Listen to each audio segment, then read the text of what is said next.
Fortnite is a game where players are constantly getting better. The aim for each player is to keep improving. So maybe you're a good player looking to find out how to keep improving, or maybe you're a newer player that's wanting to learn how to improve your skills. Good news is I'll be breaking that down for you today. My name is NetShake, and today I'm going to be teaching you the best ways to improve your skill in Fortnite. To be able to teach you guys, I've broken it down into 3 major categories that you're going to need. There's building, editing, and piece control. If there's any particular section you guys want to focus on, I'll put the timestamps right here for you guys so you guys can go ahead and jump to that section. But first, we're going to get started on building. Each of these sections are going to be starting at the beginner level and then moving to advanced. So for building for a beginner, you're going to want to find the skill that you need to practice. Finding the skill in any level is the most important thing for you to do. Let's say I'm a beginner and the skill that I need to practice is a 90. Then you practice in creative.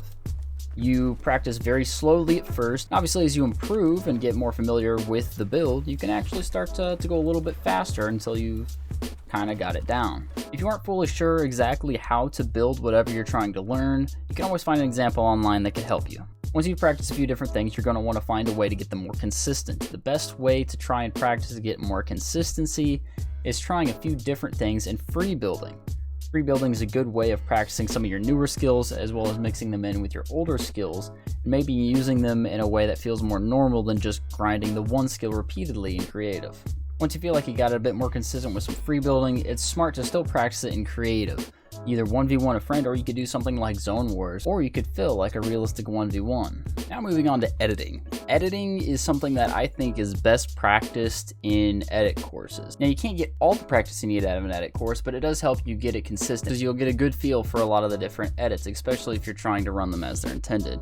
I'll put a few of the edit courses that I use in the description below. Once you've practiced editing in some editing courses, then you're going to have to be able to implement it along with your free building. So going back to the building section, implementing editing into your free building will help it feel more natural and then make the transition to actual games a lot easier. Once again, you can also practice editing in 1v1s against your friends or in something like realistic 1v1s fill. Once you've got your editing consistent, you're probably going to want to start working on your editing speed. Firstly, to improve your editing speed, if you're just trying to work on the muscle memory so it feels more normal to edit a lot fast, then you can just set up a wall in creative and kind of practice on that, just doing a bunch of different edits and resetting the wall. Also, for the newer players, this feels like a good time to mention scroll wheel reset. Unfortunately, scroll wheel reset is only for PC players, but if you are a PC player, all you have to do to scroll wheel reset is put building edit and reset building edit to mouse wheel up or mouse wheel down, depending on what you prefer. Now for players on all platforms, 2 settings I'd recommend that you turn on are confirm edit on release and disable pre-edit option. Confirm edit on release just means you don't have to hit the button twice in order to confirm the edits you just made. It just confirms it for you whenever you release your edit button. Now, disabling pre-edits, the reason I recommend that is because it's very easy, especially once you start doing double edits or even triple edits, to pre-edit your walls, your cones, your floors, and it can get you into big trouble. The final and probably most important tip I have for being able to edit a little bit faster is editing with your blueprints out.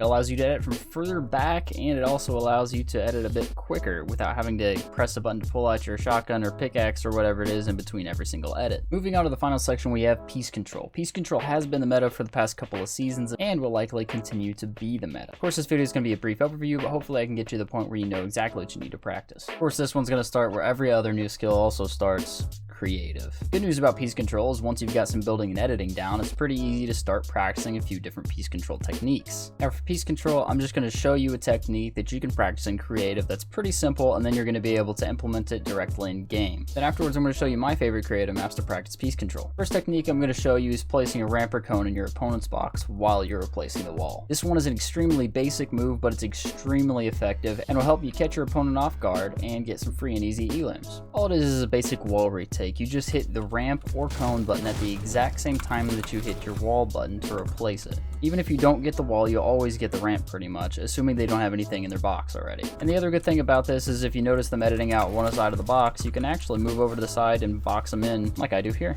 One of the piece control maps that I use is actually called Realistic Edit Map V2 by a guy named Tito. I'll put his link in the description as well. In this map you can practice 180s with high walls, drop down wall retakes, and boxing your opponent just like I did in the last clip. Now the other piece control practice map that I use is one by Raider464. It is a lot harder than the previous map that I showed, but it does practice on a lot more useful skills. Raider464 did a whole video showcasing his map, so I'm not going to bother even trying to show it off. So I'll put the map code in the description as well as a link to his video if you want to see all the different ways that you can use his map. So there you have it. That was a general overview of how and a little bit of what you can practice to get better in Fortnite. Let me know if that helped you, and if you have any questions, let me know in the comments below. And feel free to let me know what you want me to go a little bit more in depth on. And with that, I will see you guys next time.